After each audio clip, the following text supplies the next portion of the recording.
Hi everyone! Summer has already arrived and the popularity of electric scooters in Germany is growing at a very rapid pace. So today I have a budget-friendly model for you, the USIE T1 Pro. Here's what the front of the box looks like once it arrives. Opening the box, we are greeted by a scooter that is extremely well protected for transport, surrounded on all sides by a thick layer of styrofoam. Inside the box, you'll find the scooter itself, an operating manual, hex keys and screws for assembly, a hook, and a 42V/2 amp charger. I still recommend at least briefly skimming through the manual, since it may contain details specific to this particular version of the scooter that you might not find elsewhere. Assembly is quick and straightforward. Simply raise the handlebars, secure them to the frame, and install the steering column. All the necessary screws and tools are already included in the package, as I showed earlier.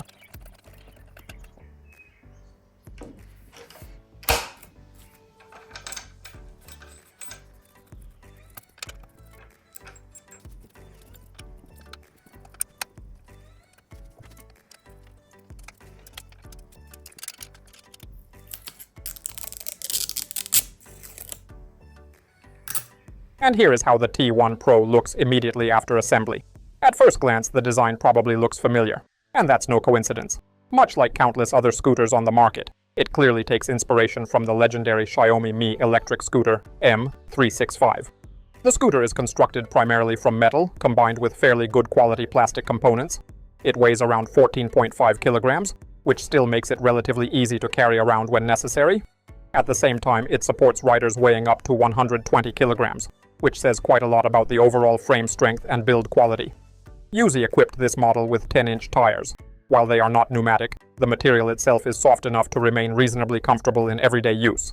More importantly, there is no inner tube to puncture. Realistically, flats simply aren't something you need to worry about here. Honestly, it's a very practical solution. Although naturally, ride comfort is still slightly firmer compared to traditional air-filled tires. The braking system here is hybrid. At the rear, there's a cable-actuated mechanical disc brake, while the front motor provides regenerative braking. This setup not only improves braking performance, but also slightly recharges the battery while riding. There's also a taillight mounted at the rear. It flashes while braking, and remains clearly visible at night. As mentioned earlier, the scooter uses a 350-watt front-mounted motor.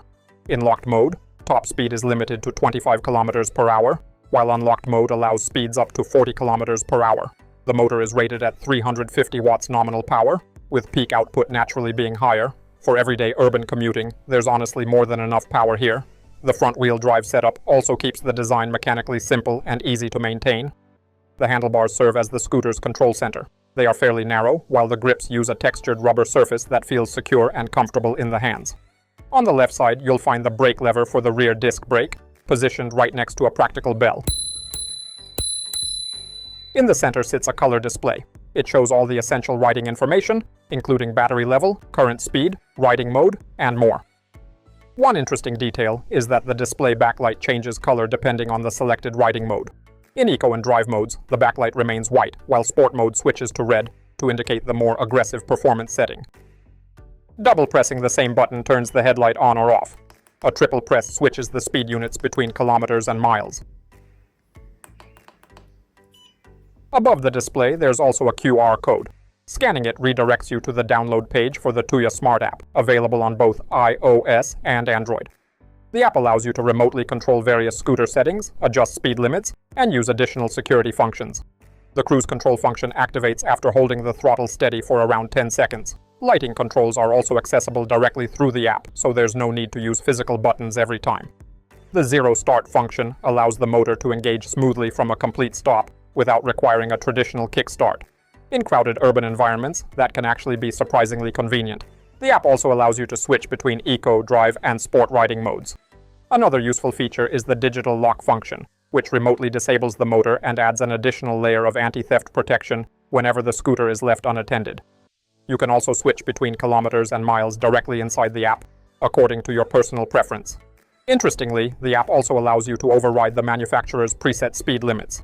Theoretically, this increases the speed limit up to 60 km per hour, although in practice the scooter realistically tops out at around 40 km per hour without a rider.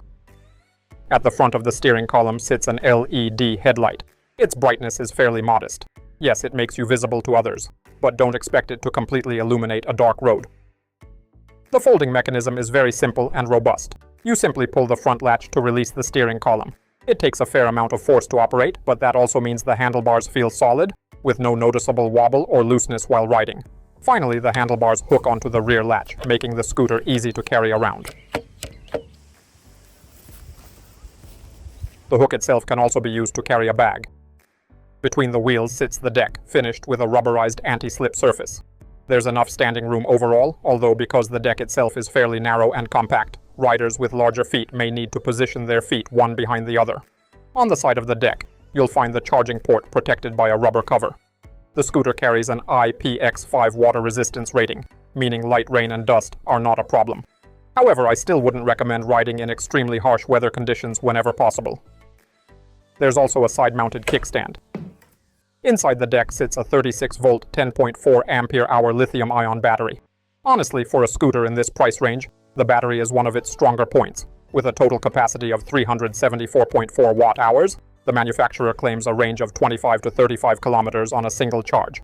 In real-world conditions, however, realistic range is usually closer to 20 to 25 kilometers depending on rider weight, terrain, temperature, and riding mode.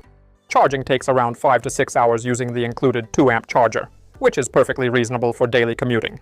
Both the front and rear wheels use a dual-arm suspension setup, significantly improving ride comfort while also slightly increasing ground clearance. The scooter also comes equipped with long plastic fenders, and thankfully, they perform their job surprisingly well. According to the manufacturer, the scooter can handle climbs up to 20 degrees.